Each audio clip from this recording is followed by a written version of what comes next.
이 시간 은혜 받으실 하나님의 말씀은 히브리서 12장 5절로 13절 말씀이 되겠습니다.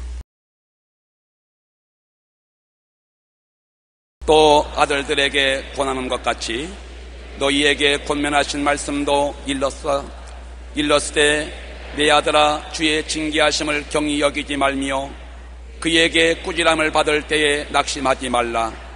주께서 그 사랑하시는 자를 징계하시고 그가 받아들이시는 아들마다 채찍질 하심이라 하였으니 너희가 참으면 징계를 받기 위함이라.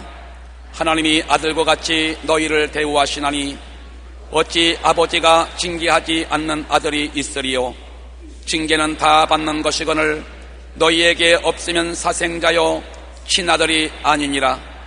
또 우리 육신의 아버지가 우리를 징계하여도 공경하였거든 하물며 모든 영의 아버지께 더욱 복종하며 살려하지 않겠느냐.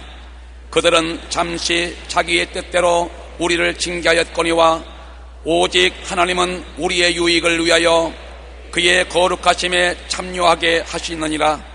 무릇 징계가 당시에는 즐거워 보이지 않고 슬퍼 보이나 후에 그로 말미암아 연단받은 자들은 의와 평강의 열매를 맺느니라. 그러므로 피곤한 손과 연약한 무릎을 일으켜 세우고 너희 발을 위하여 곧은 길을 만들어 저는 다리로 하여금 어그러지지 않고 고침을 받게 하라. 아멘.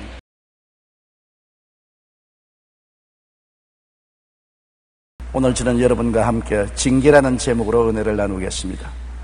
오늘날 우리가 자녀들을 교육할 때 대개 출세와 성공을 삶의 목표로 삼는 사람들이 많습니다.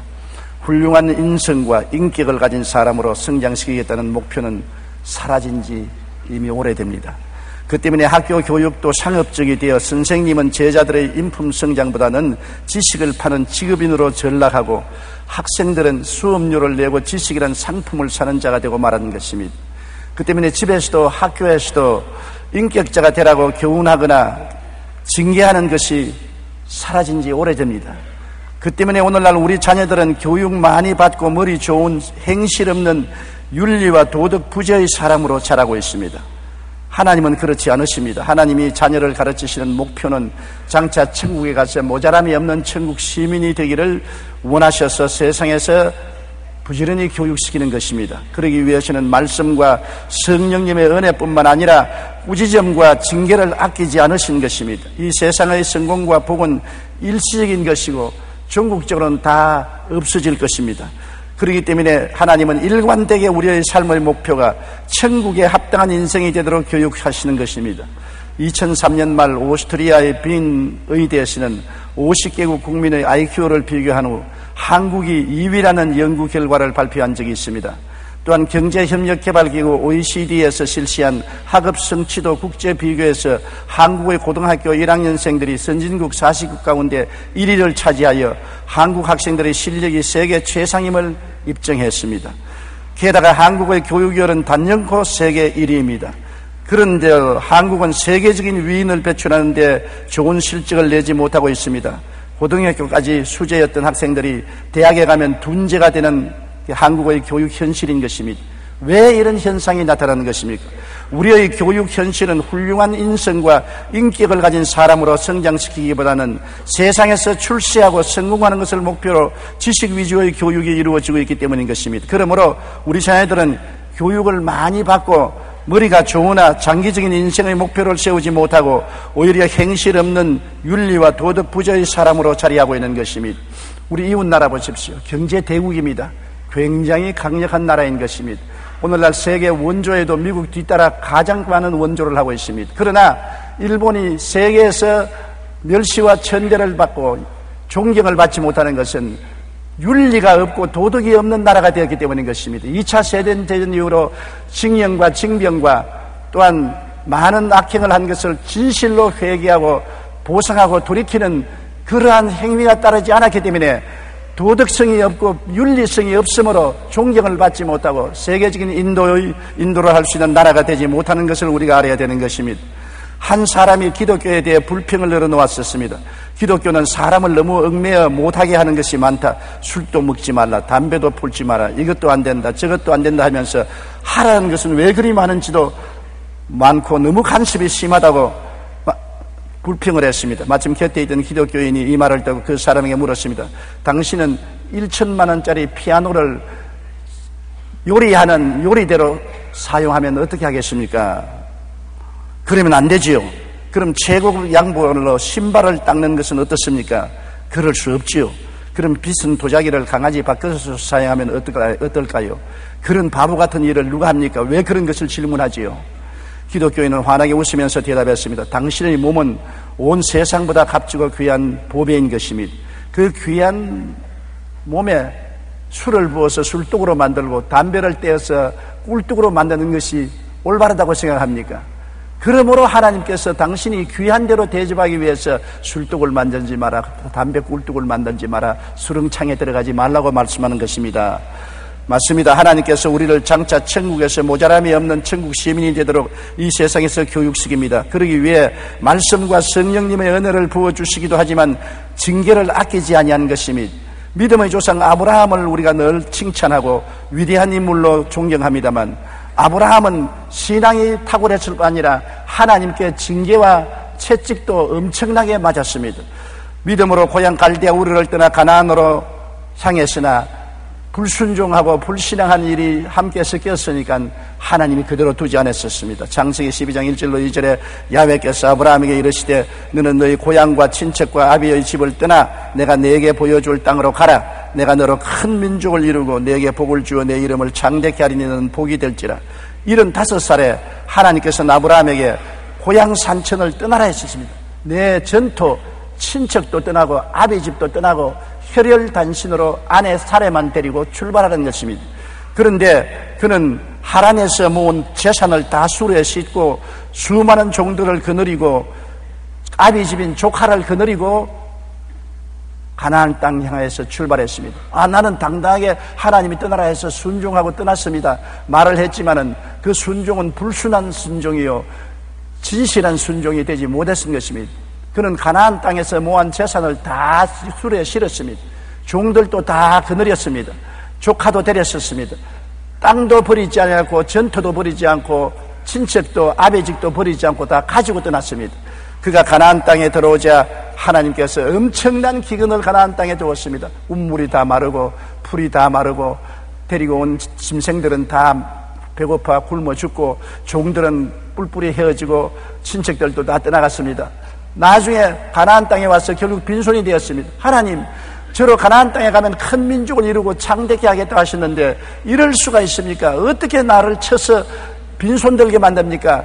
원망과 탄식이 그 마음속에 가득했습니다. 그래서 그는 살기 위해서 아내를 데리고 조카와 함께 애굽으로 내려간 것입니다. 창세기 12장 10절에 그 땅에 기근이 들었으므로 아브라함이 애굽에 거류하려고 거리로 내려갔으니 이는 그 땅에 기근이 심하였더라. 오히려 기근을 당했으면 회개하고 통회하고 자복하고 하나님 앞에 무릎을 꿇고 그 자리에 기다렸으면 될 것인데 하나님은 가나안 땅으로 가라고 했지 애굽으로 가라고 하지 않았었습니다. 그러나 그는 가나안 땅에서 하나님에 대한 신앙도 잃어버리고 순종도 포기하고 자기 살 길을 인간의 수단과 방법으로 애굽을 택해서 애굽으로 내려간 것입니다. 그 결과 어떻게 되었습니까? 아내가 이쁜 연고로 애굽에 가서 바로 왕의 눈에 들었으므로 아내도 빼앗기고 처참한 생활을 했습니다. 아내를 빼앗기고 그 덕분에 많은 물질을 얻어서 살았지만은 비참하게 말로 다 할 수 없었습니다. 거기에서 아브라함은 크게 회개하고 통회하고 자복했습니다. 정말 깨어졌습니다. 그 결과 하나님께서 그 기도를 들으시고 아내를 돌려주시고 많은 금은 보화를 주시고 짐승을 보상으로 받아서 가나안 땅으로 돌아왔습니다. 그가 가나안 땅으로 들어오고 난 다음에는 그의 인생이 변화되었었습니다. 그는 완전히 하나님 중심으로 살기로 결정한 것입니다. 다시 가나안 땅으로 돌아온 이후에 그는 조카 롯과 땅 분쟁에서 인간적인 탐욕을 버린 것을 볼 수 있습니다. 조카 롯도 많은 짐승을 거느리고 자기도 짐승을 거느리니 좁은 땅에 우물과 들풀로 말미암아 싸움이 붙었습니다. 목장들의 싸움이 삼촌과 조카 간의 싸움이 된 것입니다.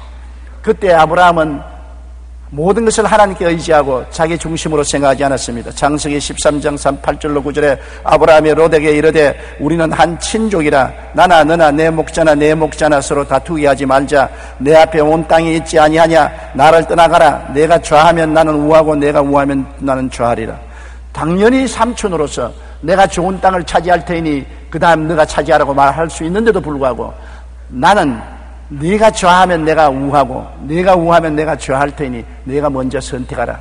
하나님께서 내 친척을 떠나라 했는데 이제야 너와 나와 결별하는 것이 하나님의 뜻이다.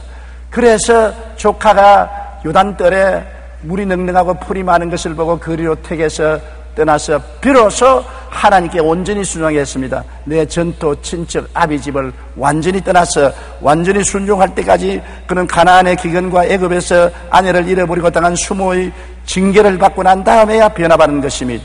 하나님만 온전히 의지하고 하나님을 바라볼 때 비로소 가나안 땅에서 하나님이 복을 주신 것입니다. 창세기 13장 14절로 15절에 롯이 아브라함을 떠난 후에 야훼께서 아브라함에게 이르시되 너는 눈을 들어 너 있는 곳에서 북쪽과 남쪽 그리고 동쪽과 서쪽을 바라보라.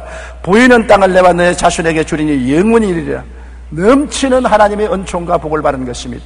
우리가 온전히 하나님께 순종할 때 하나님이 복을 주시지, 완전한 순종을 하지 못하고 세상과 섞여서 있을 때는 주님께서 징계를 내리시고 우리를 변화시키기를 원하시는 것입니다.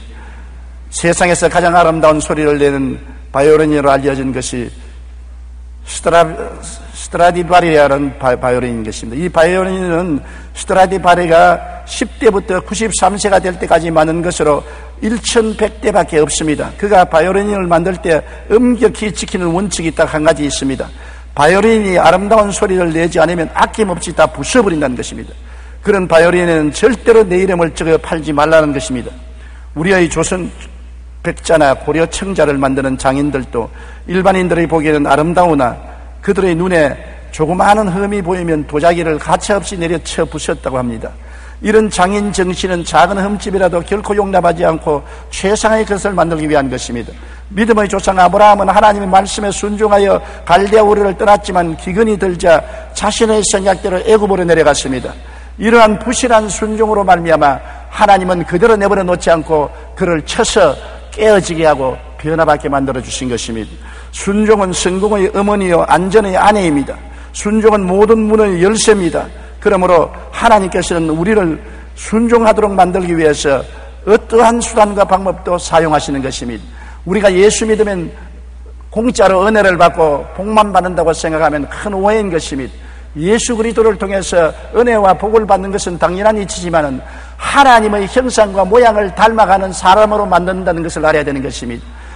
여러분, 조각가가 돌 안에서 자기의 형상을 보고 난 다음 돌을 찧어서 그 형상을 찾아내는 것처럼 하나님은 우리를 시험과 환난을 통할 뿐 아니라 징계를 통해서 찧어서 하나님의 형상이 이루어지도록 만드시는 것입니다. 우리 하나님의 결국 목적은 우리를 천국 시민이 되기에 부족함이 없도록 만드는 것이 하나님의 목적인 것입니다. 우리가 신앙만 좋다고 철야하고 금식하고 주여 주여 하면서도 윤리와 도덕을 저버린 행동을 하고 불의하고 부정하고 부패하면은 신앙이 아닙니다. 그거는 하나님께서 그러한 신앙은 인정하지 않습니다. 하나님은 징계에 회부할 따름인 것입니다. 우리가 정의롭고 정직하고 거룩하고 충성스러운 새 사람으로 변화되는 것이 하나님의 목적이기 때문에 그러한 목적을 두고 하나님은 우리를 징계하는 것입니다.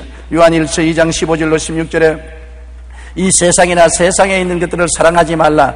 누구든지 세상을 사랑하면 아버지의 사랑이 그 안에 있지 아니하니 이는 세상에 있는 모든 것이 육신의 정욕과 안목의 정욕과 이생의 자랑이니 다 아버지께로 온 것이 아니요 세상으로부터 온 것이라고 말하고 있는 것입니다. 우리가 세상을 버리지 못할 때 옛사람을 그대로 입고 신앙생활을 하려고 할 때 징계할 수밖에 없습니다. 예수 그리스도를 믿고 십자가를 통하여 보혈을 통하여 죄와 용서를 받았는데도 불구하고 옛사람 그대로 술 취하고 방탕하고 허랑하고 음란하고 세속에 취해서 살면은 하나님이 그대로 내버려 놓을 리가 없는 것입니다. 우리를 사랑하시기 때문에 징계하고 채찍하시는 것입니다.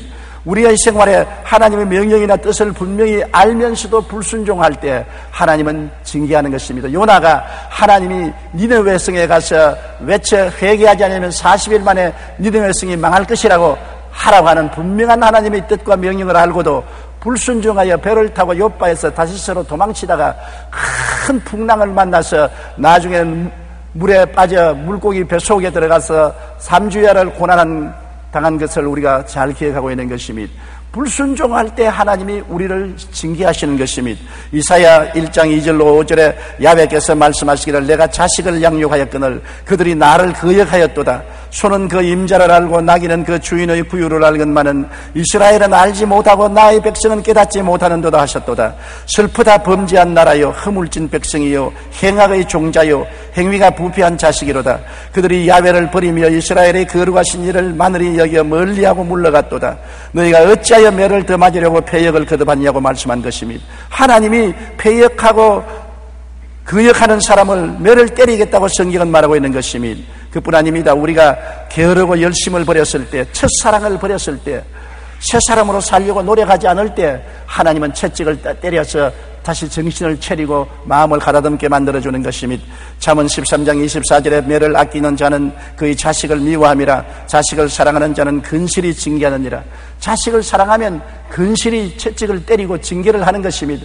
오늘날 우리는 자식을 사랑한다고 하면서 자식이 원하는 대로 내버려 두는 것입니다.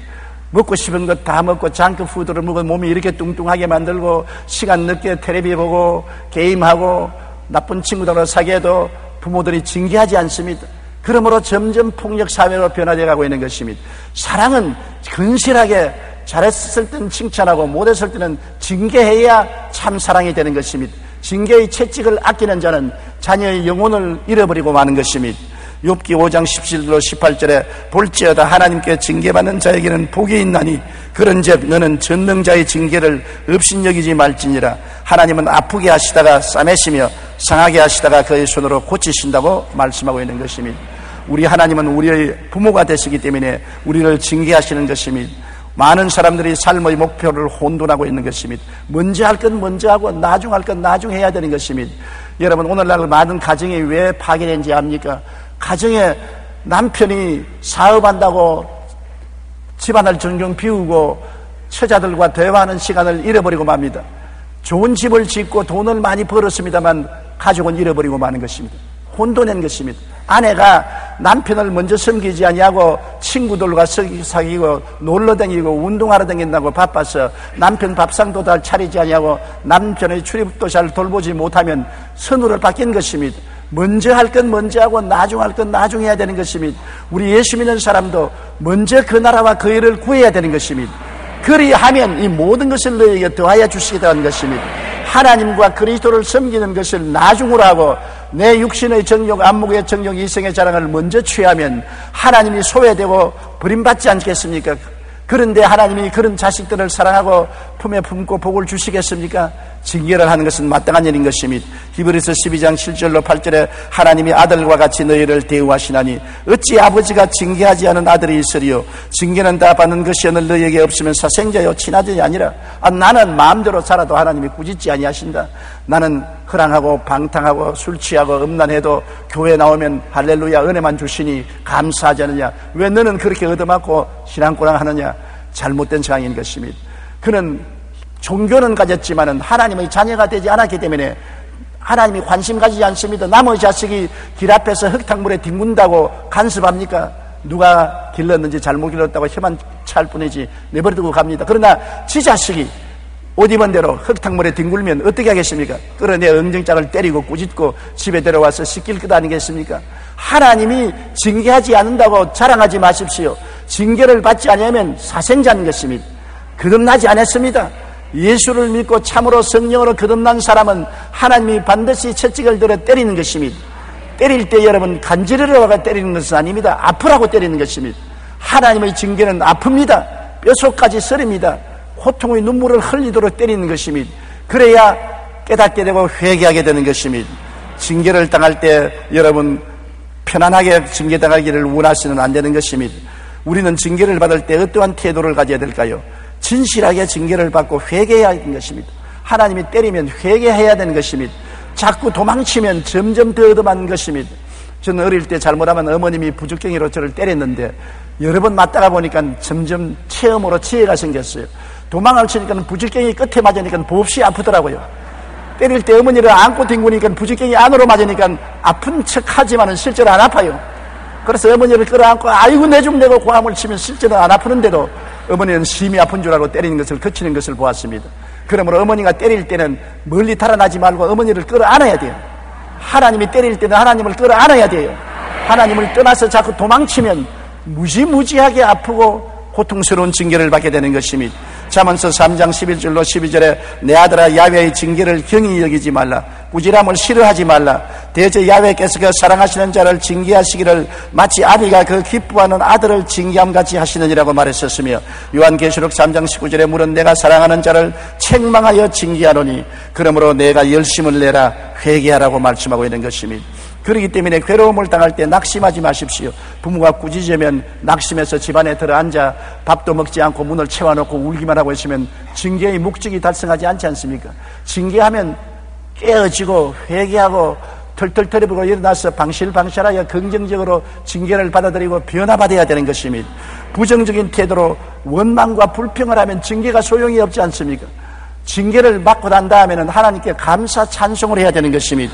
히브리서 12장 5절로 6절에 내 아들아 주의 징계하심을 경히 여기지 말며 그에게 꾸지람을 받을 때 낙심하지 말라. 주께서 그 사랑하시는 자를 징계하시고 그 받아들이시는 아들마다 책질하심이라. 징계를 받거들랑 하나님이 사랑해 주시는 것을 알고 감사해야 되는 것입니다. 눈물을 흘리면서도 하나님 나를 변화시키는 것을 감사합니다. 잘못된 길을 걸어가는 나를 바로잡아 주시니 감사합니다. 징계해 주시는 하나님께 영광을 돌리고 오히려 감사해야지 낙심하면 안 되는 것입니다. 더욱 하나님을 공경해야 될 것입니다. 징계받기 전보다 더 하나님을 두려워하고 공경하고 사랑해야 될 것입니다. 하나님이 나를 사랑함으로 징계하시니 감사하다고 생각해야 되는 것입니다. 부모가 자식을 때리고 난 다음에 방에 와서 우는 부모들이 많습니다. 사랑하는 자식을 때리는 것이 부모의 마음에 좋을 리가 없는 것입니다. 채찍을 많이 때려놓고 난 다음에 방에 와서 부모님이 울고 그 다음 세수하고 손수건으로 닦고 밖으로 나옵니다. 왜냐하면 자식을 때린 만큼 부모의 마음도 아픈 것입니다. 하나님이 여러분을 때리고 기뻐하신 줄 압니까? 여러분을 때린 만큼 하나님 마음이 고통스럽습니다. 하나님이 괴롭습니다. 징계를 때릴 때 여러분만 괴로운 것이 아니라 하나님 자신이 괴롭다는 것을 여러분 알아야 되는 것입니다. 우리 하나님을 괴롭게 한 죄를 회개하고 더욱 하나님을 경외하고 공경해야 되는 것입니다. 히브리서 12장 9절로 10절에 또 우리 육신의 아버지가 우리를 징계하여도 공경하였거든 하물며 모든 영의 아버지께 더욱 복종하며 살려 하지 않겠느냐.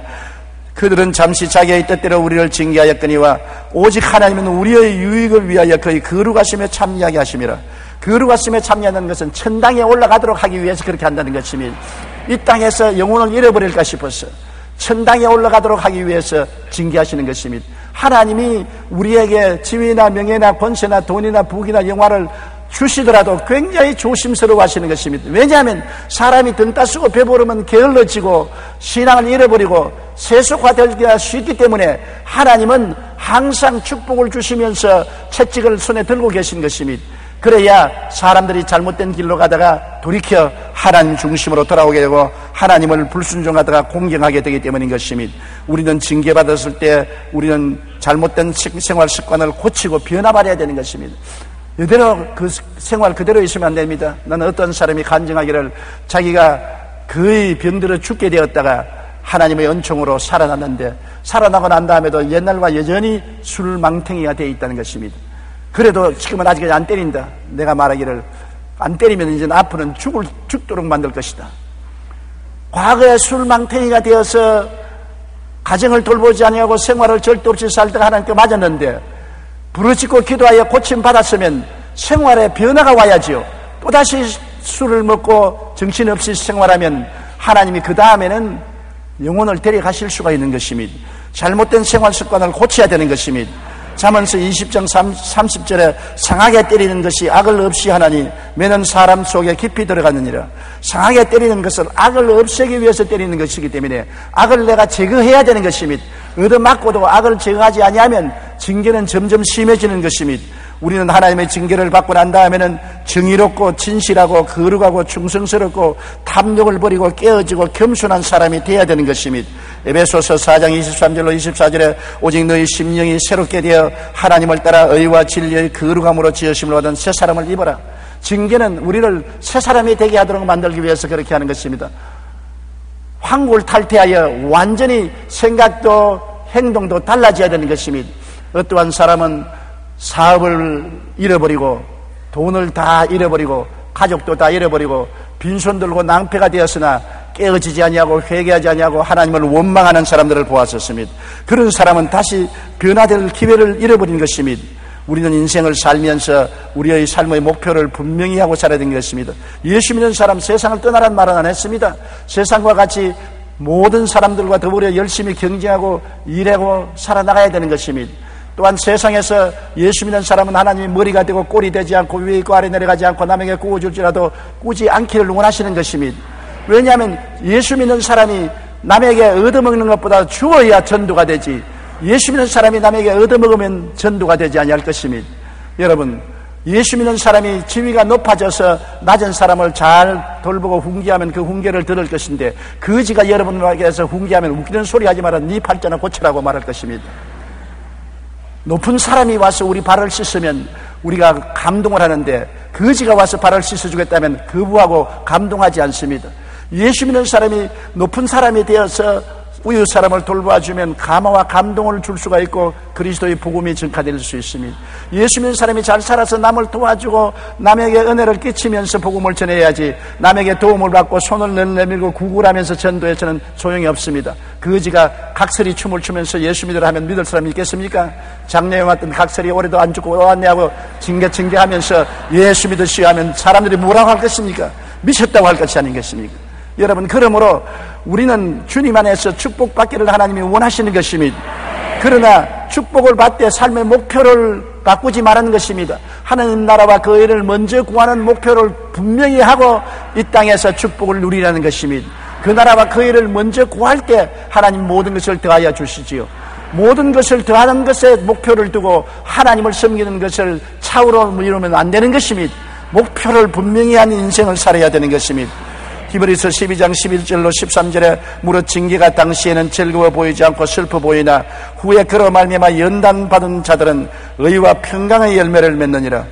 여러분, 징계를 잘 받으면 마음이 편안해지고 의로운 열매를 맺게 되는 것입니다. 그러므로 피곤한 손과 연약한 무릎을 일으켜 세우고 너희 발을 위하여 곧은 길을 만들어 저는 다리로 하여금 어그러지지 않고 고침을 받게 하라. 삶의 목표를 분명하고 변화를 받으라는 것입니다.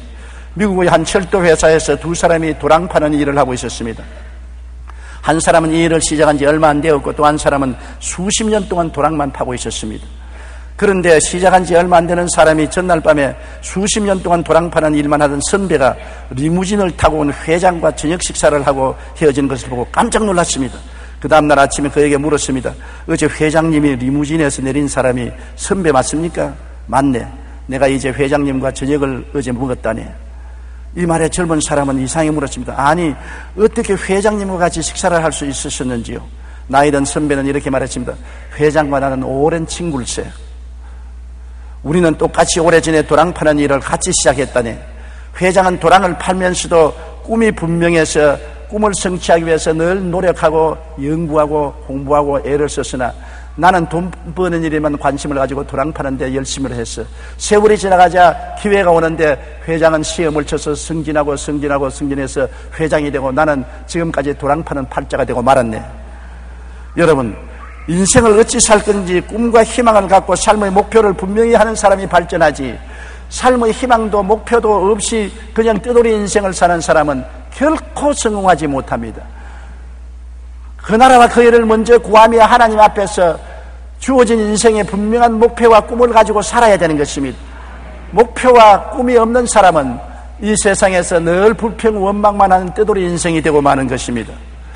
징계는 슬프고 괴로운 체험입니다. 매를 즐거워할 사람은 없습니다. 그러나 징계는 우리를 자라게 하고 변화받게 하는 것입니다. 징계를 잘 받아들이고 나면 더 정의롭고 마음에 깊은 평안을 갖게 되고 하나님과 더 친밀한 사이가 되고 하나님의 거룩함에 참여할 수 있게 되는 놀라운 은총을 얻게 되는 것입니다. 세상에서 가장 아름다운 향수는 발칸 산맥의 장미에서 나오는 향수라고 합니다. 그 가운데도 가장 춥고 어두운 자정에서 새벽 2시 사이에 딴 장미에서 최고급 향수가 생산되는 것입니다. 그 이유는 장미가 바로 그런 환경 속에서 가장 강한 생명력을 발산하면서 가장 향기로운 향을 뿜어내기 때문인 것입니다. 징계는 슬프고 괴로운 체험입니다. 그러나 징계를 잘 받아들이고 나면 우리는 하나님과 친밀한 사이가 되고 하나님의 거룩함에 참여하게 되고 아름다운 하늘나라 시민이 될 수가 있는 것입니다. 그러므로 우리 인생에 징계가 없다고 자랑하지 마십시오.